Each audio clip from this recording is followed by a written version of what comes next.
Hello! Today we're going to be talking about FRQ number 5 on the 2023 Calculus AB test. This is only on the Calculus AB test, it was not on the BC test, and this was a non-calculator question. This is a pretty interesting question, so let's get started. This question is very interesting, okay? The reason why is I usually have categories for different types of FRQs that show up on the AP tests, but this one is kind of in its own category. It was a really unique twist to see if you know how to differentiate, if you know FTC, and if you understand increasing and decreasing functions. So let's take a look at it. So they first give us a whole table of values, and they give you two functions. They give you f, the derivative of f, g, and the derivative of g. And they say the functions of f and g are twice differentiable. The table shown gives us values of the functions and their first derivatives at the selected values of x. So let's get started on problem letter A. So let h be a function defined by h of x is equal to f of g of x. Find h prime of x of 7. Show the work that leads to your answer. Okay, so let's find our h prime of 7. So what we have to do is we have to take the derivative of h. So let me write h down first. So h of x is equal to f of g of x. So we have to take the derivative of h. So I have to take the derivative of the right-hand side. You guys need to see, hey, that is function composition. So I have to do the one and only chain rule. So take the derivative of the outside. So f prime with the inside still in it, times the derivative of the inside, which will be g prime of x. Now let's input that input variable of input value of 7. So it will be h prime of 7 is equal to f prime of g of 7 times g prime of 7.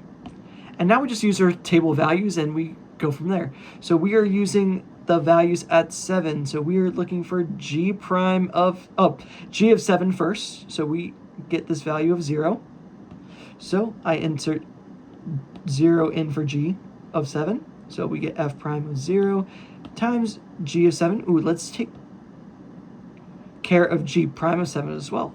G prime of 7 is going to be 8. So it'll be times 8. Now we just need to figure out what f prime of 0 is and multiply that by 8. Okay, so h prime of 7 is going to be equal to f prime of 0. We have 0 here. We're looking for f prime, so that is 3 over 2. Now we just multiply that by 8. We then get 24 over 2, which is equivalent to 12. And that's that first problem. Let's go to question B.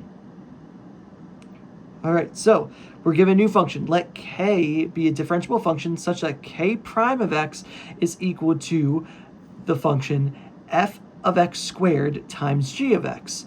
Is the graph of k concave up, concave down at the point where x is equal to 4? Okay, so we're given k prime. I'm just going to write k prime down here for me so I have it in my own handwriting. F of x squared times g of x. I'm looking for some type of concavity, okay? So you need to know, hey, concavity, all that is going to be k double prime of x. And if it is negative, it's going to be concave down. If it's positive, it's going to be concave up. So I need to figure out what is the second derivative to figure out concavity. So let's take the derivative of k prime so that we get k double prime. Now we have f of x squared times g of x. You need to see that that is overall a big product rule. So I'm going to handle the product rule. So the derivative of, and over here, product rule would be, let me quickly go down. So if I have derivative of f times g, that's equivalent to f prime times g plus f times g prime. So here, this will be my left function, this will be my right function, or f and g. So let's take the derivative of our left function. So that would be the chain rule. I'm going to have to do 2 of f of x. So that takes care of that squared. And now I need to multiply that by f prime of x. And I also need to multiply by the right-hand side, which is g of x. And now I add that to the left side by itself. So that will be f of x squared times g prime of x, because I have to take the derivative of the right. Now let's plug in our value of 4, because I'm trying to figure out the concavity at 4. So that would be 2 times f of 4 times f prime of 4 times g of 4 plus f of 4 squared times g prime of 4. And now let's just use our table. So we have 2 chilling times f of 4. 4 is right here, so f of 4 is going to give us output of 4, times f prime of 4, which is the output of 3, times g of 4, which is the output of -3, plus f of 4, again, that was 4, so I will have 4 squared in this case. And lastly, g prime of 4, that will give us the value of 2. So 2 times 4, that will be 8. 8 times 3, that will be 24. And quickly, side note, I don't know what 3 times 24 is. That would be 12. That would be 72. And it's negative, so it will be negative 72. Now 4 times 4, that's 16. 16 times 2 is 32. Add that together, that is negative 40. So we found that k double prime of 4 is negative 40. Since it is negative, I know we're going to have to be concave down. So let's just have an explanation here. So at x is equal to 4, k will be concave down.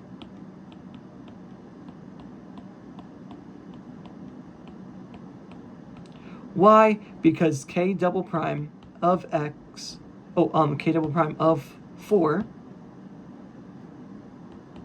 is less than 0, aka it's negative. And we know that's concavity, concave down. All right, let's move on to C. So now we're given another function. Let m be a function defined by m of x is equal to 5x to the third plus the integral from 0 to x of f prime of t dt. Find m of 2. Okay, do I have to take any derivatives here? Heck no, I just plug in 2. So let me just write down m first.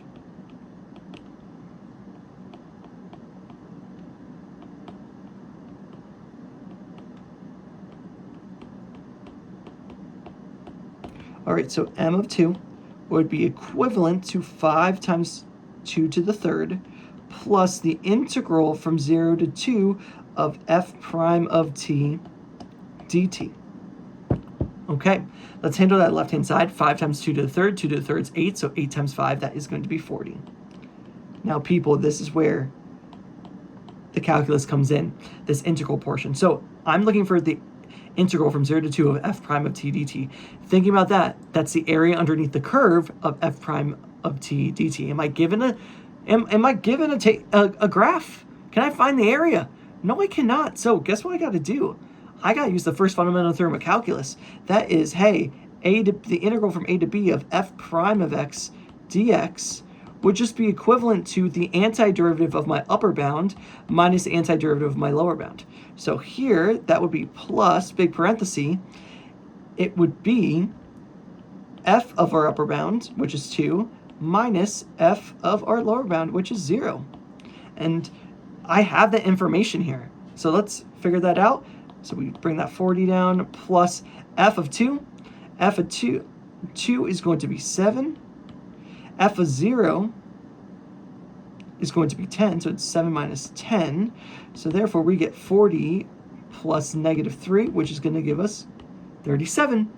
Beautiful!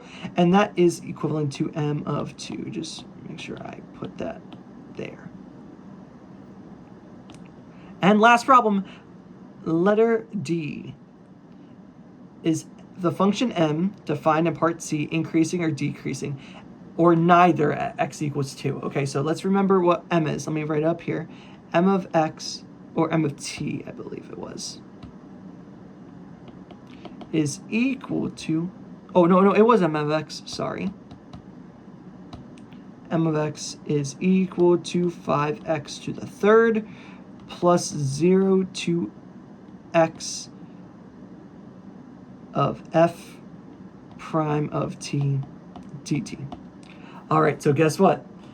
I am talking about increasing, decreasing, or neither. That is the first derivative. So I'm going to have to take the derivative of m of x. So let's take the derivative m prime of x. That first portion is easy. The derivative of 5x cubed, that is just power rule. That would just be 15x squared.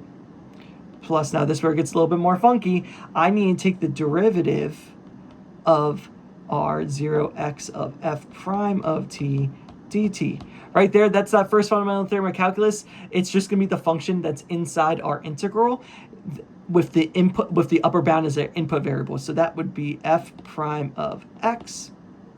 Now we're trying to figure out if it's increasing, decreasing at x equals 2. I'm going to plug in 2 into this derivative.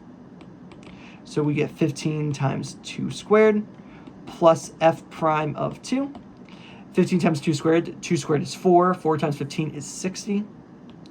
Plus f prime of 2. F prime of 2 is going to be negative 8.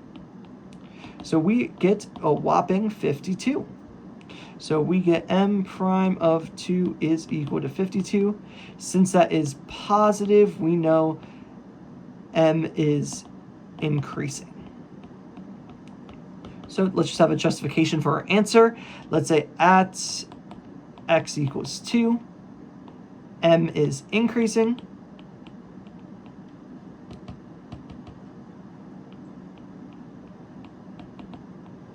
Because our first derivative of m prime of x is greater than 0, or I can say m prime of 2 is greater than 0, such that m is increasing. And as that last problem done. Okay, so let's talk about how the AP graders graded this FRQ. So for this first one, we were trying to find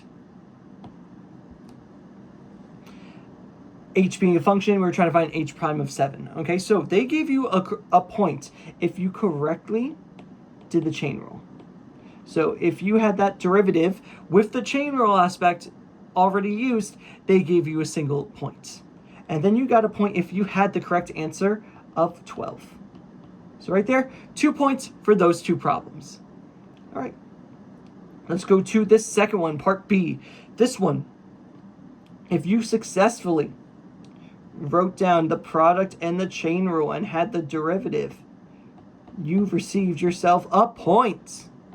If you did the product rule and the derivative, you also got a point if you got the value of negative 40.